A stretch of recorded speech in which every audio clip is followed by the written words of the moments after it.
अभिमुक्तेश्वर, विश्वेश्वर और ज्ञान वापी का वर्णन। और अगर मत्स्य पुराण आप क्या नहीं हो तो स्कंद पुराण का काशी खंड पढ़िएगा, उसमें भी इन तीनों चीजों का वर्णन करा गया।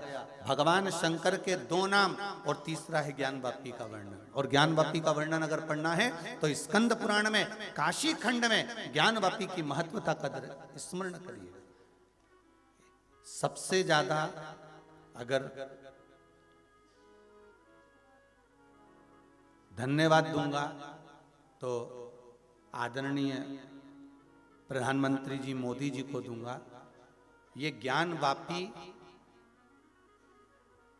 हमारे पास से ओझल हो गई थी। अब आप सब जानते ही हैं कि कहां चली गई थी। ये ज्ञान वापी हमारे यहां से ओझल हो गई थी।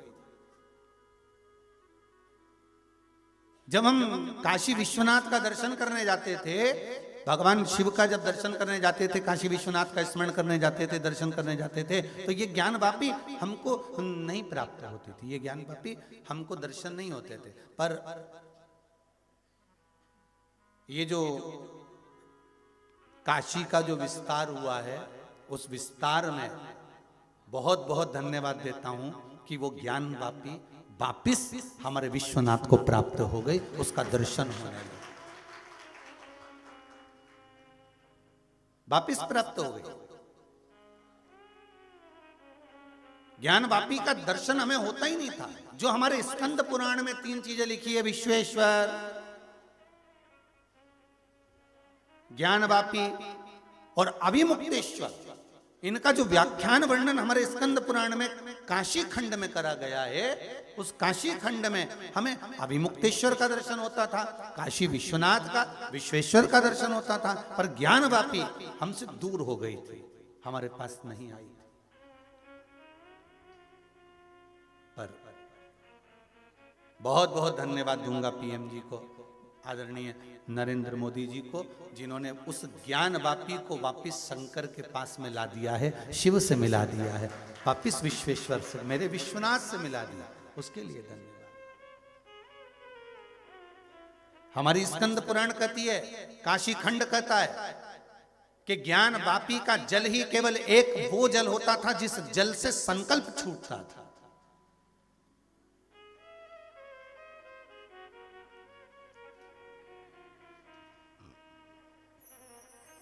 आप काशी जाएं, गंगा का दर्शन करें, स्नान करें, आप गंगा मैया में डुबकी लगाएं, विश्वनाथ जी का दर्शन करें। पर स्कंद पुराण कहती है, काशी खंड कहता है कि मात्र ज्ञान वापी का दर्शन मात्र कर लेने पर, केवल दर्शन मात्र कर लेने पर, भूमंडल पर जितने तीर्थ बसे हुए हैं, पूरी पृथ्वी पर मृत्यु लोक में जितने तीर्थ बसे हैं, स्कंद पुराण कहती है कि अभिमुक्तेश्वर, विश्वेश्वर और ज्ञान वापी, स्कंद पुराण कहती है मात्र ज्ञान वापी अर्थात वो कुंड, वो कुआं, वो बावड़ी, वो ज्ञान वापी का वो कुएं का मात्र दर्शन कर लेने पर भारत भूमि पर क्या पूरे ब्रह्मांड में जितने तीर्थ बसे हुए हैं, चाहे कैलाशपति शंकर जिस कैलाश पर बैठे हैं चीन में जाकर, चाहे नेपाल में पशुपति नाथ बैठे हो,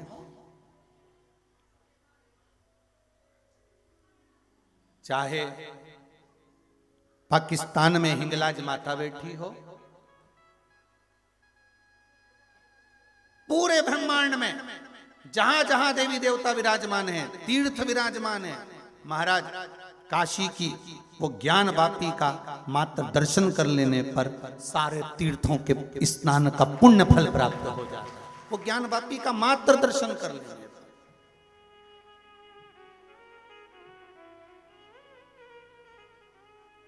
कभी काशी जाएं तो जरूर पूछो पंडा जी से, ब्राह्मण देवता से, ब्राह्मण देवता हम काशी में आए। अब तो खैर सामने ही दर्शन हो जाते, लिखा हुआ मिल जाता है। अब तो जो नया प्रोजेक्ट बना काशी का, जो एक आनंद सुख प्राप्त हुआ, उसमें अब तो लिखा है कि ये ज्ञान वापी है, अब तो दर्शन हो जाएंगे। पर पूछना चाहिए। हमें धन्वंतरी का उस कूप का दर्शन करना है, आचमन करना है, हमें ज्ञान वापी का दर्शन करना है काशी मंदिर में। कहाँ है वो ज्ञान वापी? जिस वापी का वर्णन स्कंद पुराण करती है, मत्स्य पुराण करती है,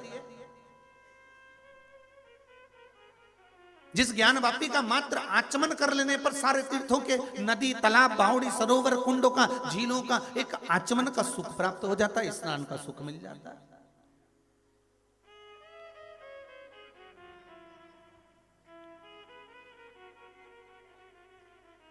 महाराज कल वर्णन करा था आपका महामृत्युंजय और दूसरा